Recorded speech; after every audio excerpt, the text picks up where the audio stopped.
అనంతపురంలో నిర్వహించిన మీడియా సమావేశంలో ఎంఎస్ రాజు తీవ్ర వ్యాఖ్యలు చేశారు. ప్రకాష్ రెడ్డి తన హత్యకు కుట్ర చేస్తున్నారని, ఆ బాధ్యతను లోకేష్, అలిమినేని సురేంద్రబాబు, సునీతమ్మకు అప్పగించారని ఆరోపించారు. సత్యసాయి జిల్లా అధ్యక్షుడిగా లోకేష్ ఎమ్మెల్యేలపై చేసిన వ్యాఖ్యలను ఖండించినందుకు తనపై వ్యక్తిగత ఆరోపణలు చేస్తూ చెప్పుల షాపులో పనిచేశావంటూ కులాన్ని, ఆత్మగౌరవాన్ని దెబ్బతీసేలా మాట్లాడారని మండిపడ్డారు. రాజకీయ ఉనికి కోసమే ప్రకాష్ రెడ్డి ఏకంగా కావాలని అడుగుతున్నారని విమర్శించారు.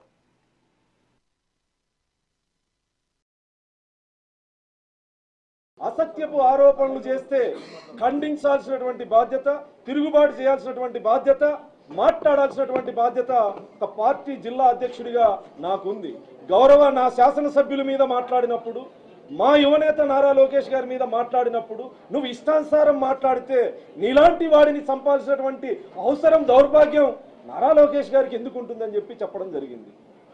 మరుసటి రోజు ప్రెస్ మీట్ పెట్టి ఎంఎస్ రాజు 3 నెలల్లో ఎమ్మెల్యే అయిన 3 నెలలకి 7 కోట్ల విల్లా కొన్నాడు అని చెప్పేసి మాట్లాడడం జరిగింది. మడకశిరలో నేనున్నటువంటి పార్టీ స్థలం ఏదైతే ఉందో, నా క్యాంప్ ఆఫీస్ స్థలం ఏదైతే ఉందో అది నా సొంతం అని మాట్లాడడం జరిగింది. నాకు బెంగళూరులో ఆస్తులు ఉన్నాయని చెప్పి మాట్లాడడం జరిగింది. నేను ఉన్నటువంటి ఈ నివాసం నా సొంతం అని చెప్పేసి మాట్లాడడం జరిగింది.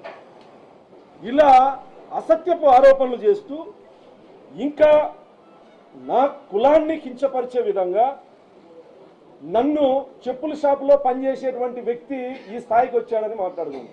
2008లో సంగమే సర్కిల్లో సందేశ్ ఫుట్వేర్ అని నా కుమారుడి పేరు మీద నా తమ్ముడికి ఒక ఫుట్వేర్ షాప్ పెట్టడం జరిగింది. ఏం నేరమా? తప్ప. దీనికి చెప్పుల షాపులో పనిచేసేవాడని చెప్పేసి నన్ను సమాజంలో హేళనగా మాట్లాడే విధంగా, నా కులాన్ని కించపరిచి మాట్లాడే విధంగా మాట్లాడితే, ఏ అహంకారంతో అయితే ప్రకాష్ రెడ్డి మాట్లాడాడో నేను ఆత్మగౌరవంతో మాట్లాడా. అంటే నీకు నోరుంది కదా అని చెప్పి ఇష్టానుసారం మాట్లాడితే మౌనంగా భరించాలనా? అసత్యపు